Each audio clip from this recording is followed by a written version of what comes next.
A empresa pública Portos do Paraná recebeu decisão favorável com relação ao leilão da área Par 50. Vamos lá, acompanhe. De acordo com o desembargador João Pedro Gebran Neto, do Tribunal Regional da 4ª Região, não houve nenhum indício de irregularidade no edital do leilão da área denominada Par 50.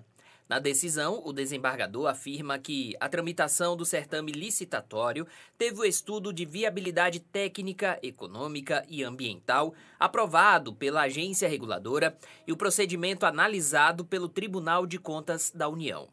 A decisão foi tomada após a ALCO do Paraná Terminal Portuário solicitar a anulação do certame e comprova a lisura do processo licitatório adotado para o arrendamento da área portuária. O processo da Par 50 também passou pelo crivo de inúmeros conselheiros, juízes, desembargadores em diversas instâncias.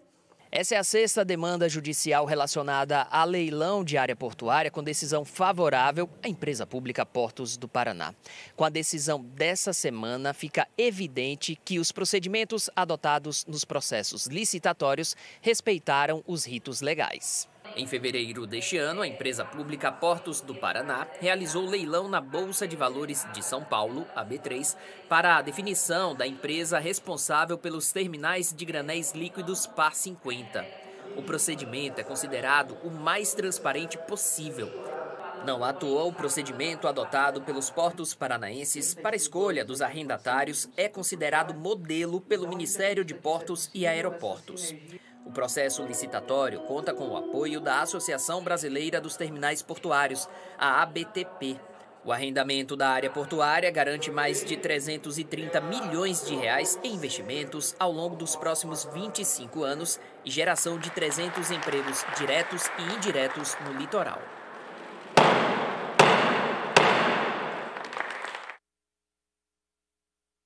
Muito bem, né? A gente viu ali o Luiz Fernando Garcia, né? Um grande diretor, comandante aqui do nosso porto, mas eu vou chamar... Eu criei um quadro aqui.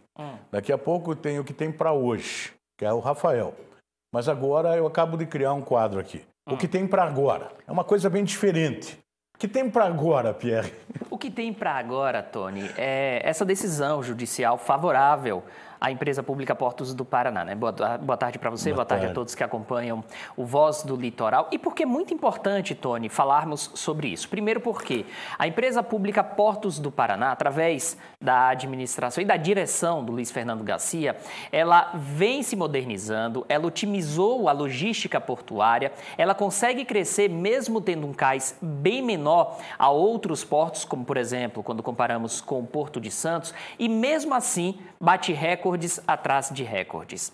A estrutura montada, e quando eu falo de estrutura, claro que estou me referindo à estrutura física, mas também ao corpo de pessoas que participa do dia a dia da empresa pública Portos do Paraná, é fundamental para esse crescimento.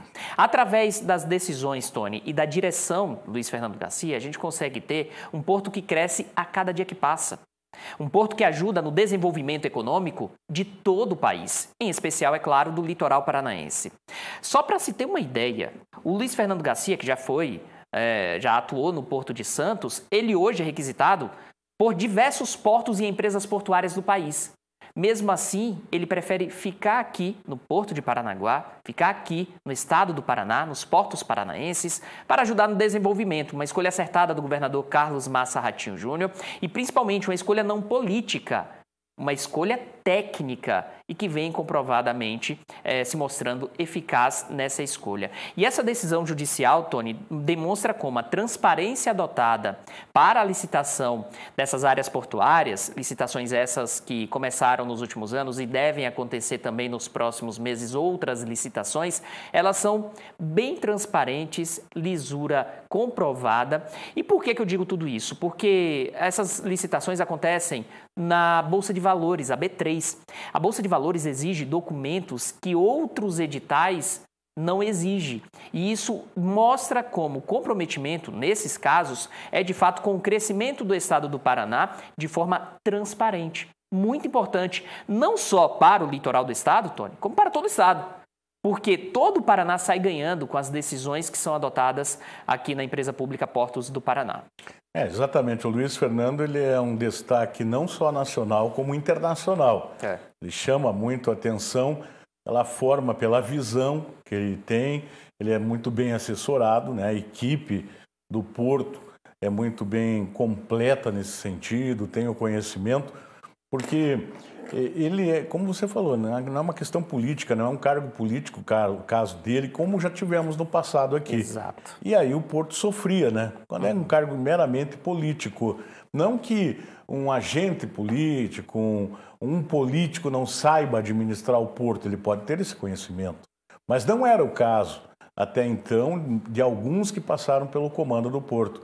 Ao contrário do Luiz Fernando, que ele é um profissional dessa área. Como se disse, né?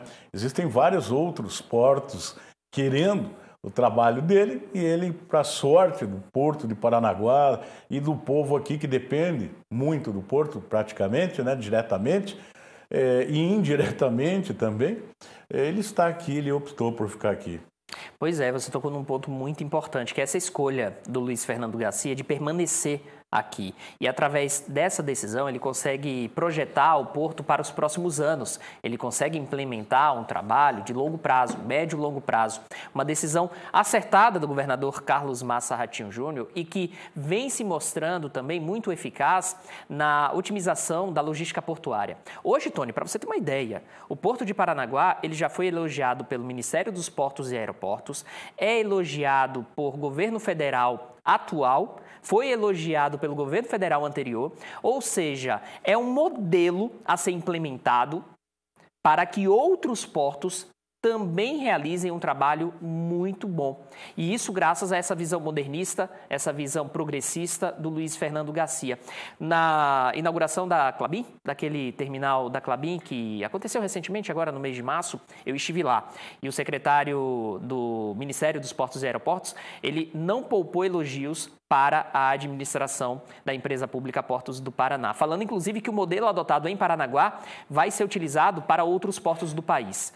No leilão da B3, a própria Bolsa de Valores elogiando todo o procedimento adotado. O governo paranaense elogiando o procedimento adotado. Outras empresas portuárias também elogiando toda a estrutura montada e pensada para o arrendamento dessas áreas públicas. E isso só demonstra como é possível, sim, fazer um trabalho muito bem feito. É possível, sim, fazer uma gestão que leve o progresso para o estado do Paraná através de uma gestão séria e competente. E isso a gente sabe, a gente tem vivido, a gente vem vendo que o Luiz Fernando Garcia faz de forma primorosa. Essa empresa aí que entrou com uma anulação, se foi o que eu entendi, do leilão. Foi um pedido, uma tentativa para poder... Ela participou do leilão? Ela participou? Não. Não participou? Não participou do leilão.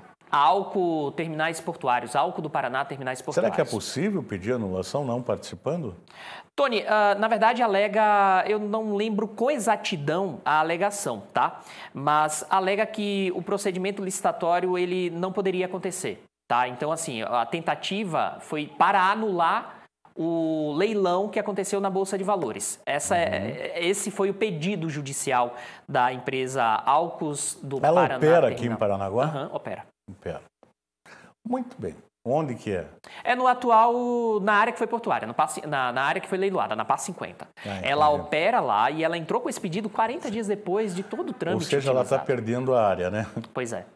Mostra que pode ser um interesse econômico e não um interesse em prol do povo paranaense. Uhum. A gente falou sobre isso agora há pouco, do acerto do Ratinho Júnior de ter conseguiu bancar o Luiz Fernando, né, para ele permanecer, mas embora ele já adquiriu um vínculo aqui com a cidade de Paranaguá muito forte, né? É o desejo dele ficar também.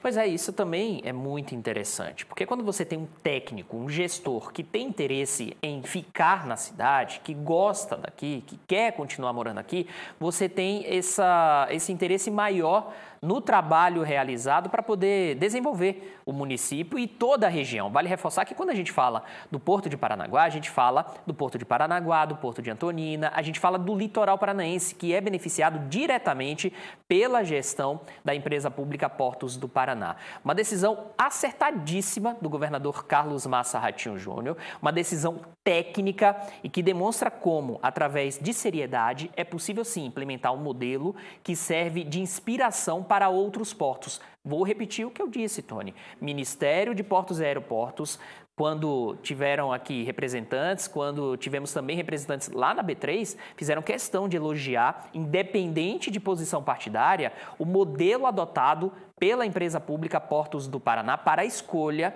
dos arrendatários. Isso é muito importante. Por vezes, nós, e quando eu falo nós, eu estou me referindo, é claro, ao brasileiro, temos esse sentimento, esse complexo de vira-lata, né? A gente nunca valoriza o que é nosso. A gente sempre valoriza o que vem de outro local, o que vem de fora. Mas, na verdade, através dessa gestão local, dessa gestão de Luiz Fernando Garcia, à frente da empresa pública Portos do Paraná, podemos projetar um estado muito melhor, um litoral muito mais desenvolvido, com a economia crescendo sempre. Beleza. Muito obrigado. E já vamos mudar.